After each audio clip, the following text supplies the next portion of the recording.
Hi అండి. నమస్తే. King maker మూడవ భాగం. విక్రమ్ విడుదలకు సంబంధించిన ఫార్మాలిటీస్ సంతకాలు పూర్తయ్యేసరికి మధ్యాహ్నం 2 గంటలైంది టైము. గూండా యజానికి స్వస్తి చెప్పి ఇక మీదటైనా సక్రమంగా జీవిస్తావని ఆశిస్తున్నాను మిస్టర్ విక్రమ్. ఇవిగో నీ దుస్తులు అంటూ తన వంతు మాటగా చెప్పాడు జైలర్. క్షమించండి జైలర్ సాబ్. అన్యాయాలను ఎదిరించడం, అక్రమాలను అడ్డుకోవడం ఇలాంటివి మీ దృష్టిలో గూండాయిజం అనిపించుకుంటే ఆ గూండాయిజాన్ని నేను ఎన్నటికీ వదిలిపెట్టను. నిర్భయంగా, నిర్మోహమాటంగా అన్నాడు విక్రమ్. అన్యాయాలను, అక్రమాలను అరికట్టడానికి చట్టం ఉంది, పోలీసులున్నారు. బాధ్యత గల ఒక పౌరుడిగా నువ్వు వారికి సహకరించాలే తప్ప చట్టాన్ని నీ చేతుల్లోకి తీసుకోకూడదు, హితవు చెప్పాడు జైలర్. చట్టాన్ని పరిరక్షించవలసిన పోలీసులే అక్రమాలకు, అన్యాయాలకు పాల్పడితే? విక్రమ్ సూటిగా అడిగిన ప్రశ్నకు తెల్లబోయాడు జైలర్. వెంటనే సమాధానం చెప్పలేకపోయాడు. నా ప్రశ్నకు మీరు సమాధానం చెప్పలేరు అని నాకు తెలుసు జైలర్ సాబ్. ఎందుకంటే పోలీసులు ఎంత సక్రమంగా, బాధ్యతాయుతంగా పనిచేస్తున్నారో, ఆ డిపార్ట్మెంట్లో అవినీతి ఎంతగా పేరుకుపోయిందో మీకు బాగా తెలుసు. రాజకీయాలకు తల వంచినప్పుడే పోలీస్ డిపార్ట్మెంట్ పరువు గంగలో కలిసిపోయింది. ఇంకా తమని తాము రక్షించుకోవడమే మా వంటి సామాన్యులకు మిగిలింది. ఆ విషయంలో అతనితో వాదించడం తన వల్లయ్యే పని కాదని గ్రహించాడు జైలర్. ఆల్రైట్, నేను చెప్పవలసిందే చెప్పాను. ఆచరించటం, ఆచరించకపోవడం ఇంక నీ ఇష్టం. ఇక నువ్వు వెళ్ళొచ్చు. అలా అన్నారు, బాగుంది అంటూ ఒక గోడచెట్టుకు వెళ్లి ఖైదీ యూనిఫారాన్ని వదిలి తన దుస్తుల్ని ధరించి తిరిగొచ్చాడు విక్రమ్. ఆ తరువాత జైలర్ దగ్గర సెలవు తీసుకుని ఆ గదిలో నుంచి బయటికి నడిచాడు. హోమ్ మినిస్టర్ సదాశివన్ టేబుల్ మీద టెలిఫోన్ ఉన్నట్టుండి మోగడం ప్రారంభించింది. ఆ ఫోన్ కాల్ కోసమే ఎదురు చూస్తున్నట్లు చటుక్కున రిసీవర్ ఎత్తాడు సదాశివన్. హోమ్ మినిస్టర్ స్పీకింగ్ అన్నాడు గంభీరంగా. గుడ్ ఆఫ్టర్నూన్, నేను జైలర్ని మాట్లాడుతున్నాను. అవతలి వైపు నుండి వినిపించింది జైలర్ కంఠం. ఏమైంది? క్లుప్తంగా ప్రశ్నించాడు సదాశివన్. పని పూర్తయింది సార్. విక్రమ్ విడుదలయ్యి ఇప్పుడే బయటకు వెళ్ళాడు. అయితే వెంటనే ఫోన్ పెట్టేయ్. Yes sir. వెంటనే లైన్ కట్ అయింది. రిసీవర్ని క్రెడిల్ చేసి టేబుల్ సురుగులో నుంచి సెల్యులర్ని బయటకు తీసి గబగబా కొన్ని నెంబర్లు ప్రెస్ చేశాడు సదాశివన్. అవతల నుండి రెస్పాన్స్ రాగానే, ముత్తు, విక్రమ్ విడుదలయ్యి ఇప్పుడే బయలుదేరొచ్చాడట బయటికి. మీరు సెంట్రల్ జైలు దగ్గరలోనే ఉన్నారు కదూ? గుడ్. వెంటనే అతన్ని క్యాచ్ చేసి మన గెస్ట్ హౌస్కి తీసుకురండి. జాగ్రత్త, ఎట్టి పరిస్థితుల్లోనూ ఈ విషయం బయటికి పొక్కకూడదు. సెల్యులర్ని ఆఫ్ చేసి టేబుల్ సొరుగులో ఉంచి తేలికపడ్డ మనసుతో కుర్చీలో రిలాక్స్ అయ్యాడు హోమ్ మినిస్టర్ సదాశివన్. సమయం మధ్యాహ్నం 2:30 గంటలు కావస్తుంది. సెంట్రల్ జైలు పెద్ద గేటుకు ఉన్న చిన్న తలుపు కిర్రున శబ్దం చేస్తూ తెరుచుకుంది. కొద్దిగా వంగి ఆ గేటులో నుంచి బయటకొచ్చాడు విక్రమ్. బద్ధకంగా ఒళ్ళు విరుచుకుంటూ చుట్టూ చూశాడు, అంతే. అంతవరకు దూరంగా ఉన్న చెట్ల కింద నిలబడి అతని రాక కోసం ఎదురుతిన్నెలు చూస్తున్న లేబర్ కాలనీ వాసుల ముఖాలు సంతోషంతో వెలిగిపోయాయి. వచ్చేశాడు, విక్కీదాదా వచ్చేశాడు. విక్కీదాదాకి జై, విక్కీదాదా వర్ధిల్లాలి, ఆపద్బాంధవుడు విక్కీదాదా జిందాబాద్. ఉత్సాహం నిండిన కంఠాలతో బిగ్గరగా అరుస్తూ పరుగు పరుగున ముందుకొచ్చేశారు. అతన్ని చుట్టుముట్టి వెంట తెచ్చిన చిన్న చిన్న పూలదండలను అతని మెడలో వేశారు కొంతమంది. అందర్నీ తప్పించుకుంటూ ఆఖరణ అతని దగ్గరకొచ్చాడు అతని స్నేహితుడు, ఆత్మీయుడు అయిన సూరిబాబు. తన చేతిలోని పూలదండను అతని మెడలో వేసి, ఎన్నాళ్ళకి నిన్ను చూశాను విక్కీ, ఇప్పుడు నాకు ఎంత ఆనందంగా ఉందో తెలుసా అంటూ అతన్ని కౌగలించుకున్నాడు. ఏమిట్రా ఇదంతా? ఈ పూలదండలు, ఈ సంబరం ఏమిటి? నేనేమైనా యుద్ధంలో విజయం సాధించొచ్చాననుకుంటున్నారా మీరంతా? తన మెడలో ఉన్న పూలదండల్ని తీసి పక్కనున్న వ్యక్తి చేతికి ఇస్తూ అసహనంగా అన్నాడు విక్రమ్. అన్యాయాన్ని ఎదిరించి జైలుకు వెళ్ళొచ్చిన నువ్వు యుద్ధంలో విజయం సాధించుకొచ్చిన వీరుడితో సమానమే మాకు. మా సంతోషాన్ని కాదనకు విక్రమ్ బాబు అన్నాడు లేబర్ కాలనీ వాసులలో ఒక వ్యక్తి. అవునన్నట్లుగా తల ఊపాడు సూరిబాబు. అది సరేరా సూబు, నేను ఈరోజు విడుదల కాబోతున్నట్టు కొన్ని గంటల క్రితం వరకు నాకే తెలియదు. అటువంటిది ఎక్కడో ఉన్న మన కాలనీ వాసులకు ఎలా తెలిసిపోయింది అని ఆశ్చర్యంగా అడిగాడు విక్రమ్. సూరిబాబును సూబు అని పిలుస్తాడు విక్రమ్. అలా పిలవడం అతనితో పాటే కాలనీ వాసులకి కూడా అలవాటైపోయింది. ఆ విషయంలో నువ్వు పెద్దగా ఆశ్చర్యపడిపోనవసరం లేదు విక్కీ. ఈ జైల్లో పనిచేస్తున్న ఒక వార్డెన్ నాకు బాగా తెలుసు. అతను నైట్ డ్యూటీ దిగి ఇంటికి బయలుదేరబోతున్నప్పుడే ఈ రోజు నిన్ను విడుదల చేయబోతున్నట్లుగా తెలిసిందట. అతను తన ఇంటికి వెళ్లకుండా సరాసరి మన కాలనీకి వచ్చి ఈ విషయాన్ని నా చెవిన వేసి వెళ్ళాడు. సంతోషం పట్టలేక ఆ వాతను కాలనీ అంతటా చాటేశాను, అదన్నమాట సంగతి అన్నాడు సూరిబాబు. ఆల్ రైట్, ఇంతకీ నీ ఉద్యోగం సంగతి ఏమైందో చెప్పు అన్నట్టు నేను జైలుకు వెళ్లే ముందు ఐపీఎస్ పరీక్షలు రాయడానికి వెళ్తున్నాను అన్నావు కదూ, రిజల్ట్ ఏమైంది అంటూ పెదవి విరిచాడు సూరిబాబు. పరీక్షలు రాయడం, ఫెయిల్ అవ్వడం రెండూ జరిగిపోయాయి. మనలాంటి వాళ్ళకి ఐఏఎస్, ఐపీఎస్ లాంటి ఉన్నతోద్యోగాలు అందని ద్రాక్షపళ్ళే. అయినా ఆ విషయాలన్నీ ఇక్కడెందుకు, ఇంటికి వెళ్ళి మాట్లాడుకుందాం పదా అన్నాడు. తల ఊపి లేబర్ కాలనీ వాసులతో పాటు అతని వెంట బయలుదేరబోయాడు విక్రమ్. అంతలో hello mister Vikram, wait a minute అంటూ వినిపించింది ఒక అపరిచిత కంఠం. ఆ పిలుపు వినిపించిన దిశలో తల తిప్పి చూశాడు విక్రమ్. ఎర్రగా ఎత్తుగా ఉన్నాడు ఆ వ్యక్తి. బ్రౌన్ కలర్ సూట్ ధరించాడు. కళ్ళకి గోల్డ్ ఫ్రేమ్ గ్లాసెస్ పెట్టుకున్నాడు. నెత్తి మీద బొచ్చుతో టోపీ పెట్టుకుని హుందాగా కనిపిస్తున్నాడు. ఎన్నడూ చూసి ఎరుగని ఆ అపరిచిత వ్యక్తి తనను పేరు పెట్టి పిలవడం ఆశ్చర్యం గొలుపుతూ ఉండగా వెనుతిరిగి అతని వైపు 2 అడుగులు వేశాడు విక్రమ్. చిరునవ్వు నవ్వుతూ అతన్ని సమీపించాడు ఆ వ్యక్తి. మిస్టర్ విక్రమ్, మీతో కొంచెం మాట్లాడాలి, అటొస్తారా అని అడిగాడు అతను. చిన్నగా తల ఊపాడు విక్రమ్. తనని అనుసరించబోతున్న సూరిబాబును రావద్దని చేత్తో సైగ చేసి అతని వెంట నడిచాడు. ఇద్దరూ దగ్గరలో ఉన్న ఒక చెట్టు కిందకు వెళ్లి నిలుచున్నారు. ఊల్ టోపీ పెట్టుకున్న ఆ వ్యక్తి కోటు జేబులోంచి ఖరీదైన సిగరెట్ ప్యాకెట్ తీసి సిగరెట్ని ఆఫర్ చేశాడు విక్రమ్కి. నో థ్యాంక్స్ అన్నాడు విక్రమ్. ఆ వ్యక్తి సిగరెట్ వెలిగించుకుని దమ్ములాగడం ప్రారంభించాడు. ఇంతకీ మీరెవరో చెప్పనేలేదు అడిగాడు విక్రమ్. నా పేరు ఆయుబ్. నేను ఎవరినో మీకు తెలియదు, కానీ మీరు మాత్రం నాకు బాగా తెలుసు. అలాగా, ఇంతకీ నాదో ఏదో మాట్లాడాలన్నారు, ఏమిటది? అంతకుముందు సూరిబాబు దగ్గర తీసుకున్న తన బ్రాండ్ సిగరెట్ని వెలిగించుకుని ఆ తర్వాత అడిగాడు విక్రమ్. మీరు నాతో రావాలి అన్నాడు ఆయుబ్. ఎక్కడికి? మా బాస్ దగ్గరికి. ఎవరు మీ బాస్? చాలా గొప్ప వ్యక్తి. పేరు చెప్పడానికి నాకు అనుమతి లేదు. ఎందుకు రావాలి? ఆ విషయం మా బాస్తో మీరే స్వయంగా మాట్లాడతారు. ఆయనతో మీకు కాంటాక్ట్ కుదిరితే మీ దశ తిరిగిపోతుంది. మీరు కోటీశ్వరులు అయిపోతారు. సారీ మిస్టర్ ఆయుబ్, హఠాత్తుగా కోటీశ్వరుని అయిపోవాలి అన్న కోరిక నాకేం లేదు. పేరు చెప్పుకోవడం కూడా ఇష్టం లేని మీ బాస్తో కాంటాక్ట్ కుదుర్చుకోవడానికి నేనేమీ కిరాయిగొండాని కాదు. మీరు ఇంకో మనిషిని చూసుకోవడం మంచిది. ఇంకో మనిషిని చూసుకునే ప్రసక్తి లేనే లేదు. మా బాస్ నిన్ను తీసుకురమ్మని ఖచ్చితంగా చెప్పారు. ఆయన మాటకి తిరుగుండదు. నువ్వు వచ్చి తీరాల్సిందే. ఆయుబ్, మీరు అనడం మాని నువ్వు అని ఏకవచన ప్రయోగం చేయడంతో ఒళ్ళు మండిపోయింది విక్రమ్కి. రాకపోతే అన్నాడు సీరియస్గా. బలవంతంగా తీసుకువెళ్లాల్సి ఉంటుంది. కోపంతో ఎర్రబడిపోయింది విక్రమ్ ముఖం. అంత మొనగాడివా నువ్వు? అతని ముఖం అదిరిపోయేలా కొట్టడానికి సిద్ధపడుతూ పిడికిళ్లు బిగించాడు Vikram. Wait a minute mister Vikram. నాలాంటి వాళ్ళని 10 మందిని నువ్వు ఒక్కడివే ఒట్టి చేతులతో పడగొట్టగలవన్న సంగతి నాకు తెలుసు. బట్ అటువంటి ప్రయత్నానికి పూనుకునే ముందు ఒక్కసారి అటు చూడు. Please look there. సిగరెట్ పొగని తీరుబడిగా వదులుతూ కళ్లతో ఒక దిశను చూపించాడు ఆయుబ్.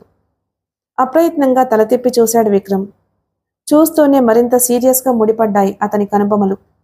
అక్కడికి 100 అడుగుల దూరంలో రోడ్డు పక్కన ఆగి ఉంది గ్రీన్ కలర్ మారుతి వ్యాను. వెనక సీట్లో ఒకరు, ముందు సీట్లో డ్రైవర్ పక్కన ఒకరు కూర్చుని ఉన్నారు 2 వ్యక్తులు. వారి చేతుల్లో నుండి ఆకలిగా చూస్తూ అటే గురిపెట్టబడి ఉన్నాయి శక్తివంతమైన న్యూ మోడల్ మిషన్ గన్స్. బెదిరిస్తున్నావా? తీవ్ర స్వరంతో అడిగాడు విక్రమ్. నోనో మిస్టర్ విక్రమ్, ఒట్టి బెదిరింపులతో నీలాంటి సాహసిని ఏమీ చేయలేను అని నాకు తెలుసు. అందుకే తగిన ఏర్పాట్లతో వచ్చాను. నేను ఒక్క సైగ చేస్తే చాలు, పిడుగుల్లా గర్జిస్తూ బుల్లెట్ల వర్షాన్ని కురిపిస్తాయి ఆ మెషిన్ గన్స్. ఆ మరుక్షణంలోనే నీ శరీరంతో పాటు నువ్వంటే అభిమానంతో పడి చచ్చే ఆ కూలీజనం శరీరాలు కూడా జల్లెడలా మారిపోతాయి. ఆయుబ్ మాటలకు హఠాత్తుగా చల్లబడిపోయింది విక్రమ్ ఆవేశం. బిగుసుకున్న అతని పిడికిళ్ళు వాటంతట అవే విడిపోయాయి. నీకు 1 నిమిషం గడివిస్తున్నాను, ఆలోచించుకో మిస్టర్ విక్రమ్. నీ మొండి పట్టుదల కోసం నిన్ను నమ్ముకున్న వారి ప్రాణాలు బలిపెడతావో, బుద్ధిగా నా వెంట వస్తావో వెంటనే నిర్ణయించుకో. విక్రమ్ ఆవేశంలో వచ్చిన మార్పును గమనించి రిస్ట్ వాచ్లో టైం చూసుకుంటూ హెచ్చరించాడు ఆయుబ్. అతని రిస్ట్ వాచ్లోని సెకండ్ల ముళ్ళు వేగంగా కదులుతుంది. 5, 10, 20, 30 సెకండ్లు గబగబా గడిచిపోయాయి. మరో 15 సెకండ్లు గడిచేసరికి ఒక నిర్ణయానికి వచ్చి గంభీరంగా తలపంకించాడు విక్రమ్. ఆల్ రైట్, నీ వెంట రావడానికి నిర్ణయించుకున్నాను. మెషిన్ గన్స్కి పని కల్పించిన అవసరం లేదు అన్నాడు. చిరునవ్వు ప్రత్యక్షమైంది ఆయుబ్ పెదవుల మీద. దట్స్ గుడ్, అయితే బయలుదేరు అన్నాడు. 1 మినిట్, మా వాళ్లతో చెప్పొస్తాను అన్నాడు విక్రమ్. No problem. భుజాలు చిన్నగా ఫ్రెక్ చేశాడు ఆయుబ్. అతని దగ్గర నుండి లేబర్ కాలనీ వాసులు నిల్చున్న చోటుకొచ్చాడు విక్రమ్. ఎవరు విక్కి అతను, ఏమంటున్నాడు అని అడిగాడు సూరిబాబు. ఆ వివరాలన్నీ తర్వాత చెబుతాను. మీరంతా వెంటనే ఇక్కడి నుంచి వెళ్ళిపోండి. నాకు చిన్న పనుంది, అది చూసుకుని 1 గంటలో వస్తాను అన్నాడు విక్రమ్. అది కాదు విక్కీ, మనకి కాలనీకి సంబంధించి అర్జెంటుగా ఒక విషయం నీతో మాట్లాడడానికి ఉంది అంటూ ఏదో చెప్పబోయాడు సూరిబాబు. వినిపించుకోలేదు విక్రమ్. ఏ విషయమైనా సరే తిరిగొచ్చాకే మాట్లాడుకుందాం. ముందు మీరు ఇక్కడి నుంచి బయలుదేరండి. హడావిడిగా చెప్పి అతని సమాధానం కోసం ఎదురు చూడకుండా ఆయుబ్ దగ్గరకొచ్చి అతనితో పాటు బయలుదేరాడు. ఊల్ టోపీ సూట్వాలాతో పాటు విక్రమ్ మారుతి వ్యాన్ ఎక్కగానే వ్యాను స్టార్ట్ అయ్యి ముందుకు దూసుకుపోవడం చూస్తూ ఉన్నాడు సూరిబాబు. ఆ తర్వాత భారంగా నిట్టూర్చి కాలనీ వాసులతో అక్కడి నుంచి కదిలాడు. సెంట్రల్ జైల్ మెయిన్ గేటు కొంచెం అవతలగా ఉన్న ఓవర్ బ్రిడ్జి రైలింగ్ను ఆనుకుని అక్కడ జరుగుతున్న తతంగాన్నంతా గమనిస్తూనే ఉన్నాడు హోమ్ మినిస్టర్ సదాశివన్ ముఖ్య అనుచరుల్లో ఒకడైన ముత్తు. అంతమంది కూలీ జనం చుట్టూ ఉండగా విక్రమ్ని బెదిరించటం మంచిది కాదని అతడు రోడ్ని అధిగమించి బ్రిడ్జి మీదకి రాగానే బలవంతంగా కారులో ఎక్కించుకుపోవాలని వెయిట్ చేస్తున్నాడు అతను. వృధా అయింది అతడి నిరీక్షణ. ఊల్ టోపీ సూటువాలా వెంట విక్రమ్ మారుతి వ్యాన్ ఎక్కి వెళ్లిపోవడం గమనిస్తూనే కంగారు పడిపోయాడు ముత్తు. వెంటనే వెనుదిరిగి 10 అడుగుల దూరంలో తన అనుచరులు వెయిట్ చేస్తున్న అంబాసిడర్ కారు వైపు పరుగు తీశాడు. ఆ అంబాసిడర్లో మారుతి వ్యానుని వెంబడించాలని. No use. అప్పటికే అంబాసిడర్కి అందనంత దూరం వెళ్లిపోయింది మారుతి వ్యాను. రద్దీగా ఉన్న ట్రాఫిక్లో కలిసి అదృశ్యమైపోయింది. రోగ్స్, ఈడియట్స్, యూజర్స్, బెగ్గర్స్, అప్పగించిన పనిని సక్రమంగా చేయలేని దద్దమ్మలు ఇంతమందున్నారు. ఎందుకు ఏడవడానికా? ఒక్కడంటే ఒక్కడు అవసరమైన మనిషిని తీసుకురావడం చేతకాలేదు. పేరుకు మాత్రం పెద్ద గుండాలు. ఒట్టి చేతులతో తిరిగొచ్చి తలలు వంచుకుని తన ముందు నిలబడ్డ ముత్తు మీద, అతని అనుచరుల మీద కోపంతో విరుచుకుపడుతూ నోటికొచ్చినట్టు తిట్టడం ప్రారంభించాడు హోమ్ మినిస్టర్ సదాశివన్. తప్పు తనదైనందుకు తల వంచుకుని ఆ తిట్లన్నీ ఓపిగ్గా భరించాడు ముత్తు. ఆ తిట్ల దండకం పూర్తి కాగానే తలెత్తి హోమ్ మినిస్టర్ గారి వంక చూస్తూ జరిగిందంతా మరోసారి మెల్లగా వివరించాడు ఆయనకి. సమయానికి పానకంలో పుడకల ఆ ఊల్ టోపీ సూటువాలా రాకపోతే విక్రమ్ని ఈ పాటికి ఖచ్చితంగా మీ ముందు నిలబెట్టి ఉండేవాడిని సార్ అన్నాడు. ఎవడా ఊల్ టోపీ వాడు అని అడిగాడు సదాశివన్. తెలీదు సార్. ఎక్కడి నుంచి వచ్చాడు? తెలీదు సార్. అయితే నీకు తెలిసిందేమిటి? గొంతు చించుకుని అరిచాడు సదాశివన్. ముత్తు మాట్లాడలేదు. కొద్ది నిమిషాల పాటు మౌనంగా ఉండి ఆ తరువాత అన్నాడు. జరిగిన పొరపాటుకి చాలా బాధపడుతున్నాను సార్. మీరలా ఆగ్రహిస్తే మేం బ్రతకలేము. నాకు ఇంకో అవకాశం ఇవ్వండి. విక్రమ్ ఎక్కడికి వెళ్ళినా లేబర్ కాలనీకి తిరిగి రాకమానడు. వచ్చినవాణ్ణి వచ్చినట్లే ఈసారి ఖచ్చితంగా పట్టి తెచ్చి మీ ముందు నిలబెడతాం. నా మాట నమ్మండి అని గంభీరంగా తలపంకించాడు సదాశివన్. ఆల్ రైట్, అలాగే కానీ ఈసారి ఫెయిల్ అయితే మాత్రం మీ ముఖాలు నాకు చూపించొద్దు, అర్థమైందా అన్నాడు.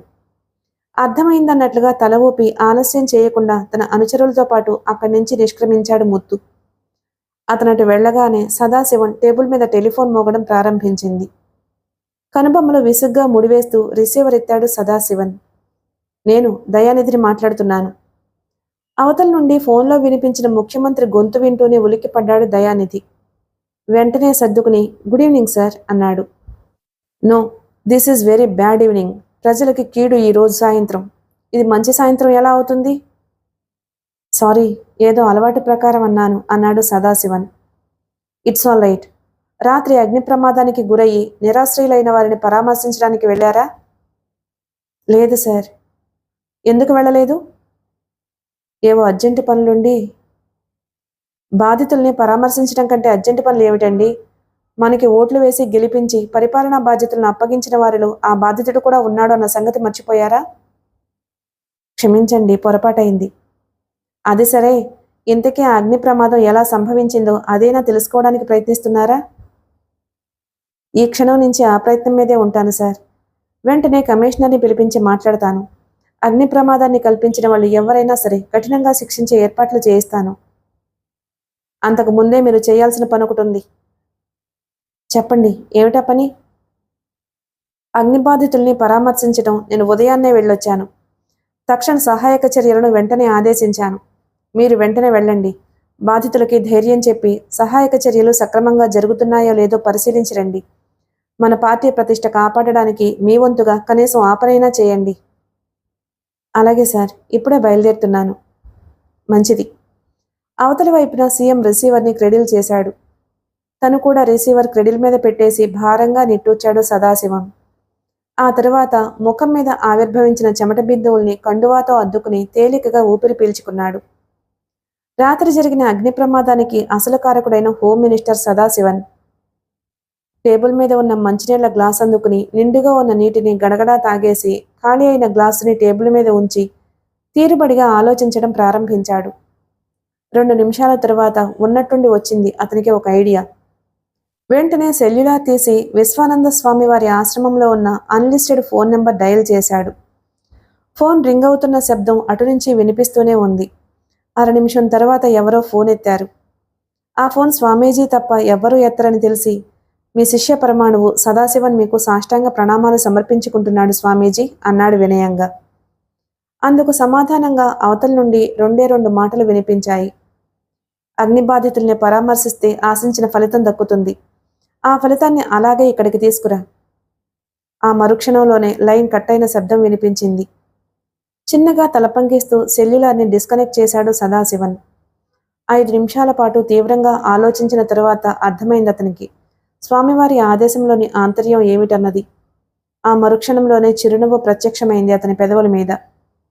టెన్షన్తో ఉండడం వల్ల తనకు అటువంటి ఆలోచన రాలేదు కానీ, లేదంటే స్వామివారు ఆదేశించకముందే ఆ పని పూర్తి చేసి ఉండేవాడు తను అని తనలో తానే అనుకున్నాడు సదాశివన్. ఆ వెంటనే లేచి అగ్నిబాధితుల్ని పరామర్శించడానికి బయలుదేరాడు. బయలుదేరుతూ సెక్రటరీని పిలిచి చెప్పాడు, పత్రికల వారికి, ఫోటోగ్రాఫర్లకి ఫోన్ చేసి అగ్ని ప్రమాదం జరిగిన చోటుకు పంపించమని. మారుతి వ్యాన్ సెంట్రల్ జైలు ప్రాంతం నుండి బయలుదేరి ఒక వీధి మలుపు తిరుగుతూ ఉండగానే అటూ ఇటూ ఉన్న విండోస్ బ్లాక్ గ్లాసెస్తో కవర్ చేయబడ్డాయి. ఆ వెంటనే ఒక నల్లటి పట్టీని కోటు జేబులో నుంచి బయటకు తీసి విక్రమ్ కళ్లకు గంతలు కట్టేందుకు సిద్ధపడ్డాడు ఆయుబ్. ఇదెందుకు? సీరియస్గా అడిగాడు విక్రమ్. ఇది కట్టడం వల్ల నీకు ఎలాంటి ప్రమాదము జరగదు, జస్ట్ ముందు జాగ్రత్త కోసం అంతే అన్నాడు ఆయుబ్. విక్రమ్ ఇంకేమీ మాట్లాడలేదు. ఆయుబ్ అతని కళ్లకు గంతలు కట్టడం ముగించి మౌనంగా కూర్చున్నాడు. విక్రమ్ తను కూర్చున్న సీట్లో వెనక్కి జారబడ్డాడు. వ్యాన్ ఎటు వెళ్తున్నదో అతనికి తెలియడం లేదు. పసిగట్టి తెలుసుకోవడానికి అతను ఎలాంటి ప్రయత్నమూ చేయలేదు. జరిగేది జరగక మానదు అన్నంత ధీమాగా కూర్చున్నాడు అతను. సరిగ్గా 1 గంట 10 నిమిషాల పాటు ప్రయాణించింది ఆ వ్యాను. తరువాత సిటీలో కావాలని నిహాని తన అనుచరుల ద్వారా అద్దెకు తీసుకున్న భవంతులలో ఒక భవంతి ఆవరణలో ప్రవేశించి ఆగింది. బయట ఏమున్నదో తెలియనంత ఎత్తుగా నిర్మించబడి ఉంది భవంతి చుట్టూ ఉన్న ప్రహరీ. మెయిన్ గేటు కూడా జైలు గేటు లాగానే ఉంది. విక్రమ్ని తనతో పాటే వ్యాన్లో నుంచి కిందకి దించి అతనికి కట్టిన నల్లటి పట్టీని తొలగించాడు ఆయుబ్. దురదలు పెడుతున్నట్లు 2 కళ్లను చూపుడు వేళ్లతో నులుముకుని మెల్లగా కళ్ళు తెరిచి చుట్టూ చూడబోయాడు విక్రమ్. ఇంకా పూర్తిగా చూడలేదతను. వెంటనే అతనికి ఇరువైపులా ప్రత్యక్షమయ్యారు ఎర్రటి యూనిఫారాలు, పదునైన కైజారులు పుచ్చుకున్న 4 అరబ్బీ వీరులు. కనుబొమ్మలు ఆశ్చర్యంగా ముడివేస్తూ వారి వంక ప్రశ్నార్థకంగా చూశాడు విక్రమ్. ఆ చూపుల్ని పట్టించుకోకుండా గబగబా అతని దుస్తులను చెక్ చేయటం ప్రారంభించారు అరబ్బీ వీరులు. అతని దగ్గర ఎటువంటి ఆయుధాలు లేవో అని నిశ్చయించుకున్న తరువాత కళ్లతోనే ఆయుబ్కి సైగలు చేస్తూ దారి వదిలారు. Come on mister Vikram, security clearance లభించింది, ఇంకా మనం మా బాస్ దగ్గరకు వెళ్ళొచ్చు అంటూ ముందుకు నడిచాడు ఆయుబ్. తినబోతూ రుచి అడగడం ఎందుకన్నట్టు ఎటువంటి ప్రశ్నలు వేయకుండా అతన్ని అనుసరించాడు విక్రమ్. ఆయుబ్ అతన్ని లోపలికి తీసుకుపోయి భవంతి మధ్యలో ఉన్న విశాలమైన ఎయిర్ కండిషన్డ్ హాల్లోని 2 అడుగుల ఎత్తున్న వేదికపై ఆకర్షణీయమైన మెజెస్టిక్ చైర్లో కూర్చుని ఉన్న బాస్ ముందు నిలబెట్టాడు. Welcome mister Vikram, heartily welcome to our little palace, please take your seat. విక్రమ్ని చూస్తూనే చిరునవ్వుతో ఆహ్వానిస్తూ వేదిక ముందు ప్రత్యేకంగా వేయబడ్డ ఒక కుర్చీ చూపించాడు Sheikh Bohatir Nehani. The boss. Thank you అంటూ ఆ కుర్చీలో కూర్చున్నాడు విక్రమ్. ఇద్దరి మధ్య 2 నిమిషాలు నిశ్శబ్దం. ఆ తరువాత తనే చిన్నగా గొంతు తెరుచుకుని అడిగాడు విక్రమ్, బాస్ అంటే మీరేనా? అవును అన్నాడు నెహానీ. అది మీ పేరా? బాస్ అంటే పేరు కాదు, ఆ పదానికి అధిపతి అని, యజమాని అని అర్థాలున్నాయన్న సంగతి నీకు తెలీదా? తెలుసు. ఆ యజమానికి ఒక పేరుంటుంది అని కూడా తెలుసు. Yes, you are correct. చిన్నగా తల పంకేస్తూ ఆయుబ్ వైపు చూశాడు నెహాని. మా బాస్ పేరు షేక్ బుకాతిర్ నెహాని అని చెప్పాడు ఆయుబ్. ఆ పేరు వింటూనే ఉలిక్కిపడ్డాడు విక్రమ్. ఆ మధ్య ఏదో ఇంగ్లీష్ మ్యాగజైన్లో చదివిన విషయం వెంటనే గుర్తుకొచ్చింది అతనికి. షేక్ బుకాతిర్ నెహాని అంటే ప్రపంచ ధనవంతులలో 16వ వాడిగా గుర్తింపు పొందిన నెహాని ఇతనేనా? అదే నిజమైతే అంతటి గొప్ప భాగ్యవంతుడికి సర్వసామాన్యుడైన తనతో పనేమిటి? అంత పకడ్బందీగా ప్లాన్ వేసి దౌర్జన్యంగా తనను అతని ఎదుటికి రప్పించుకోవాల్సిన అవసరం ఏమొచ్చింది? అర్థం కాని ఆశ్చర్యంతో ఉక్కిరిబిక్కిరి అయిపోతున్న విక్రమ్ మొహంలోని భావాలను పసిగట్టి చిరునవ్వు చిందించాడు నెహాని. ఎంతటి సంపన్నులకైనా డబ్బుతో అన్ని పనులు పూర్తి చేయటం సాధ్యం కాదు మిస్టర్ విక్రమ్. కొన్ని పనులు కొంతమంది వల్ల మాత్రమే పూర్తి చేయటం సాధ్యపడుతుంది. నువ్వు మాత్రమే విజయవంతంగా పూర్తి చేయగల ఒక ప్రత్యేకమైన బాధ్యతను నీకు అప్పగించడానికే నేను ఇక్కడికి రప్పించాను అన్నాడు. మీరు చెప్పినా చెప్పకపోయినా ఆ విషయం అర్థమవుతూనే ఉంది అన్నాడు విక్రమ్. గుడ్.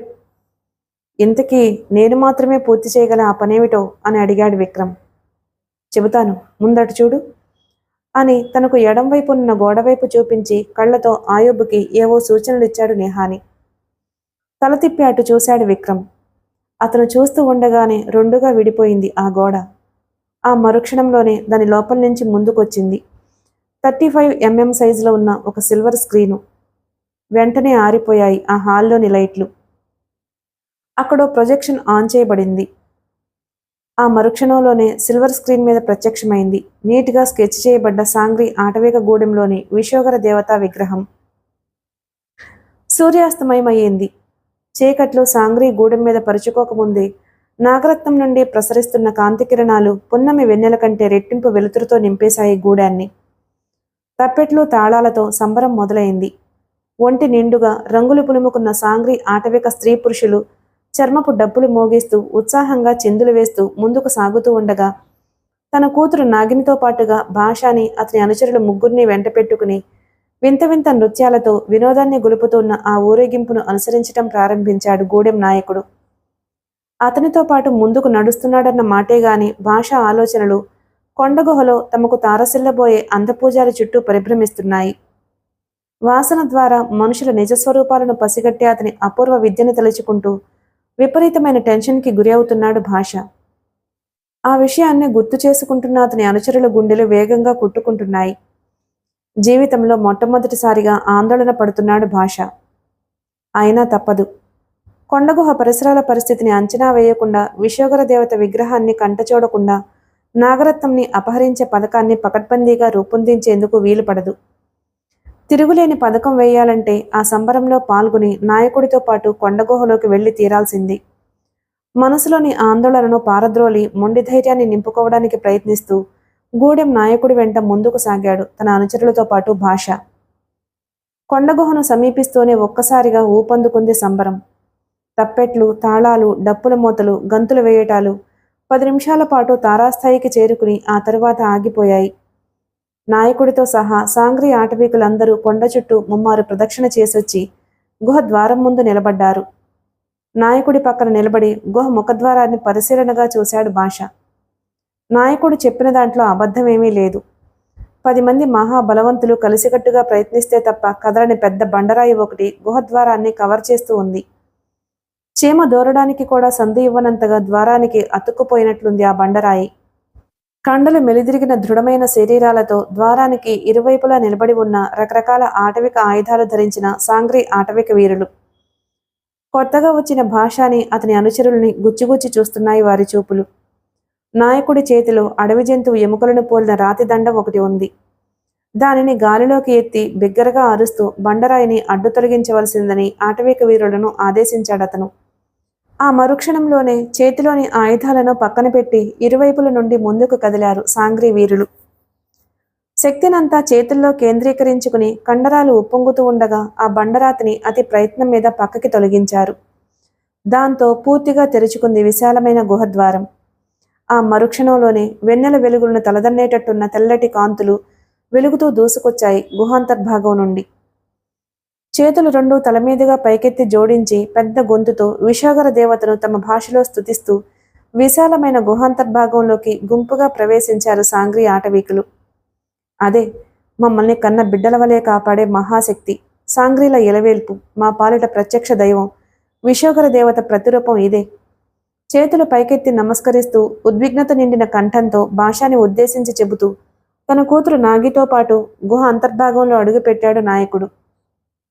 అతని వెంట లోపలికి అడుగు పెడుతూ అటువంటి ఉద్విగ్నతకి గురయ్యారు భాష అతని అనుచరులు. ధూపదీప నైవేద్యాలతో పూజలందుకుంటున్నది విశ్వగర దేవత. తలలెత్తి ఆ విగ్రహాన్ని చూస్తూనే జల్లుమన్నాయి భాష అతని అనుచరుల శరీరాలు. విశ్వగర దేవత అంటే సాధారణ మానవ రూపంలో ఉన్న విగ్రహమో, ఉగ్రరూపంలో ఉండే కాళికాదేవి లాంటి విగ్రహమో అయి ఉంటుంది అని భావించారు భాష అతని అనుచరులు. కానీ కంఠం వరకు మానవాకారం, తల మాత్రం పడగవిప్పిన సర్పాకారంతో, చీలిక కలిగిన నాలుకతో, విషపు కూరలు వెలుపలకు కనిపించేలా నోరు తెరుచుకుని భీతిగొలిపేలా కనిపిస్తున్న విశ్వగర దేవత వింత రూపాన్ని చూస్తూనే ఎన్నడూ లేని విధంగా వెన్నులు జలధరిస్తూ ఉండగా కొద్ది క్షణాల పాటు శిలా విగ్రహాల్లా బిగుసుకుపోయారు ఆ నలుగురు. ముందుగా తేరుకున్న భాష తనని తాను అదుపులో ఉంచుకోవడానికి ప్రయత్నిస్తూ విశ్వగర దేవత పడగ వైపు పరిశీలనగా చూశాడు. ఆ మరుక్షణంలోనే పడగ విప్పిన సర్పాకారపు శిరస్సుతో ఉన్న విశ్వగర దేవత తెరుచుకున్న పెదిమల మధ్య ఇరువైపులా ఉన్న కోరలకు నడుమ వింత కాంతులతో ప్రకాశిస్తూ దర్శనమిచ్చింది నాగరత్నం. చూస్తూనే మరోసారి మాటలతో చెప్పలేనంత ఉద్విగ్నతకి గురైంది భాష అంతరంగం. అదే మహిమాన్వితమైన నాగరత్నం, సర్వశక్తులకి మూలాధారం. భాషని అతని అనుచరుల్ని ఉద్దేశించి చెప్పాడు నాయకుడు. అద్భుతం, అపూర్వం, ఇటువంటి రత్నరాజాన్ని ఇదివరకు ఎన్నడూ చూడలేదు మేము. ఇలాంటిది ఒకటి ఉంటుంది అని కథలలో కూడా వినలేదు. ఈ నాగరత్నాన్ని, మీ దేవతను దర్శించటం మా పూర్వజన్మ సుకృతంగా భావిస్తున్నాము నాయక. అంతులేని ఆనందాన్ని ప్రదర్శిస్తూ అన్నాడు భాష. అవును అవును, ముక్తకంఠంతో అన్నారు అతని అనుచరులు ముగ్గురు. గర్వంగా తలపంకించాడు నాయకుడు. అంతలో నిశ్శబ్దాన్ని పాటించమని హెచ్చరిస్తున్నట్లు అరనిమిషం పాటు పెద్దగా మోగించబడింది ఒక భేరి. దాని మోతలు ఆగిపోతూనే సూది కింద పడినా వినిపించేటంత నిశ్శబ్దం చోటు చేసుకుంది గుహ అంతర్భాగంలో. దేవతా విగ్రహానికి 10 అడుగులు యువతలుగా నేల మీద బాసిపట్లు వేసుకుని కూర్చున్నారు సాంగ్రీ ఆటవికులందరూ. ఏదో అడగబోతున్న భాష అనుచరుణ్ణి మాట్లాడొద్దని సైగ చేస్తూ ఆ నలుగురిని తీసుకుపోయి ఒక పక్కగా ఉన్న రాతి ఆసనాల మీద కూర్చోపెట్టాడు నాయకుడు. ఆ తరువాత కూతురితో పాటు తను కూర్చున్నాడు వారి పక్కన. అంతవరకు విశ్వగర దేవత విగ్రహం ముందు పద్మాసనం వేసుకుని కూర్చున్న అందపూజారి లేచి నిలుచున్నాడు. 2 చేతుల్ని గాలిలోకి ఎత్తి బిగ్గరగా ఏవో మంత్రాలు చదువుతూ తన ముందు రాసులు పోసి ఉన్న అడవి పూలను దోసిళ్లతో తీసి విగ్రహం మీదకు విసరడం ప్రారంభించాడు. ఆ తతంగం ముగుస్తూనే లేచి నిలబడ్డాడు నాయకుడు. అతనే మా గూడెం పూజారి. కావడానికి అంధుడే అయినా ఈ గుహలో ఎక్కడ ఏముందో కంటితో చూసినట్టు చెప్పగలడు. అడుగుల శబ్దాన్ని బట్టి మనుషుల్ని పోల్చుకుని పేరు పెట్టి పిలవడం ఆయన ప్రత్యేకత. ఇక ఆయనకి ఉన్న అపూర్వమైన విద్యని గురించి ఇంతకు ముందే మీతో చెప్పాను. పూజారిని చూపిస్తూ అన్నాడు నాయకుడు.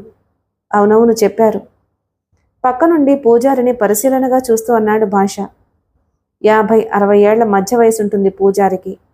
సగానికి పైగా తెల్లబడి జడలు కట్టి భుజాల మీద పరుచుకుంటుంది జుత్తు. నాభిని దాటి వేళ్లాడుతుంది గడ్డం. పొడుగ్గా బక్కపలచగా ఉన్నాడతను.